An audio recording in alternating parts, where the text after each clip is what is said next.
Okay, I think it's super important and very helpful with your painting journey, your painting progress, is to try different things. And I never really like to use the term out of my comfort zone because I feel uncomfortable every single time I paint to a certain degree. And I think that's what we need to learn to manage with painting, is that stress, the frustration, the concern, the worry, the uncertainty. I think that's the part that we really do need to get a hold of. So nothing like painting something quite different. I've painted a lot of finches and kingfishers, which are a little blue and white bird, but never a big parrot. I believe it's a macaw. But the interesting thing also with the colour was just how vibrant it was. I was pretty well needing to put straight cadmium yellow on, but the further I painted, I noticed actually there was quite a bit of cadmium orange in it. So it was a very warm yellow orange. And from the start, when you paint, you're trying to absorb everything that you may come across, and that was one that I didn't pick up, but that's okay. That's we never get everything. Okay, so I'm looking for proportion, scale, a little bit of perspective. There was actually the fence, the metal fence in front of me, but we've photoshopped that out just to get a slightly more pure image of the macaw. I was tempted to put it in later, and I kind of experimented just very lightly just to see if it was going to help, because it was going to be another layer in front of the bird just to get that field of depth. But in the end, I thought, you know what, I think it'll stand on its own. Hi, hope you're enjoying the video. If you want more in-depth tutorials, I release exclusive videos to my Patreon each month. Paint with confidence. Click on the link to sign up today.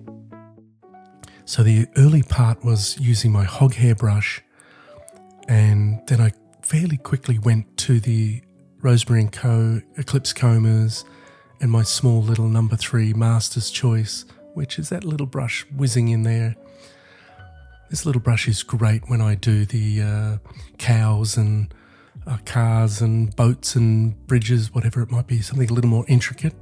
That little Master's Choice 279 number 3 is just perfect because it gives me that big brush feel, so I'm not really altering the brush mark, just the type of brush mark, just the size. So that's a great little brush that I could highly recommend.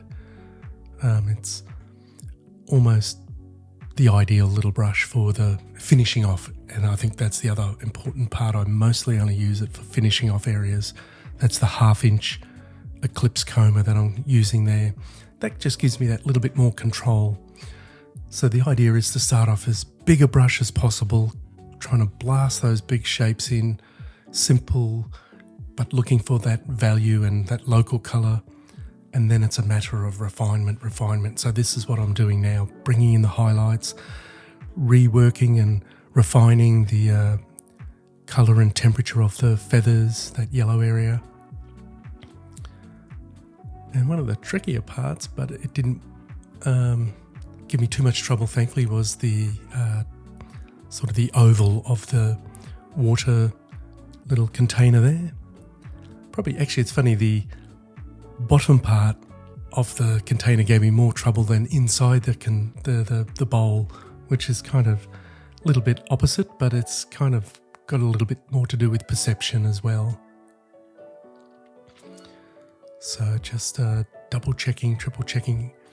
And there was a little crease in the bowl, and I did have it in, but it looked like a second base to it. So I thought, you know what, simplify, less is more. So I actually took that out. Even though the background's quite grey, I was keeping quite a bit of yellow ochre, say in this area, even a bit of cat orange into the ground, the floor area of the cage, just to keep that warmth. Because ideally, I've got maximum colour almost up against minimum colour So I've gone from plenty of vibrancy and warmth to a super grey. And probably the finishing part, because we took the fence and the mesh out, I didn't actually, the bird at this stage is still floating in the air on the perch. The bowls are still floating in the air. So I had to kind of invent a little secondary way to have them suspended in midair. And for the sky, I didn't try to go too light, too white. I think just because of the sheer size of it, I had mostly white, but a tiny little bit of French ultramarine blue. And I think this is a great exercise for edges as well, and slightly different textures. And here's, once again, there's some things I wasn't sure about. Do I need them? Should I put them in? But for this shape, it was kind of like a little play toy and something to chew and munch on. I think, I'm not sure if it was food, but I think it was more, and this was just a pure little toy, just something colourful to look at, I guess, and play with. But they were nice little shapes in front of the background shape.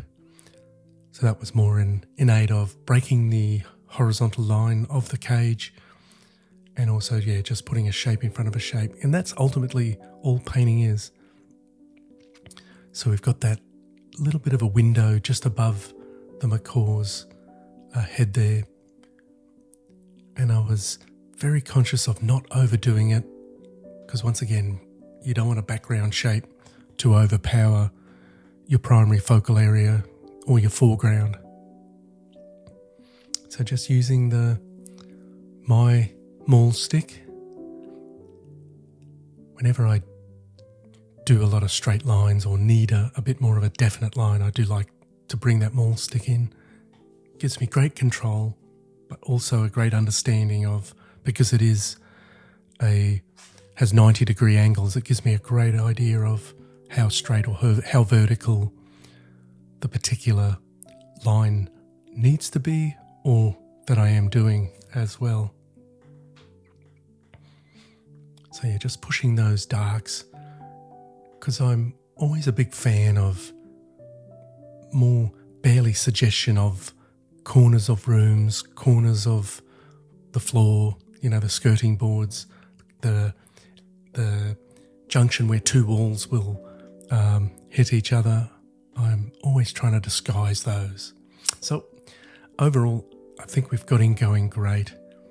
Just making sure I'm standing back and just checking out and hear me just having a bit of a play with those verticals and diagonals, and they're super soft, so I was able to take them out, and I think it's a stronger painting for that.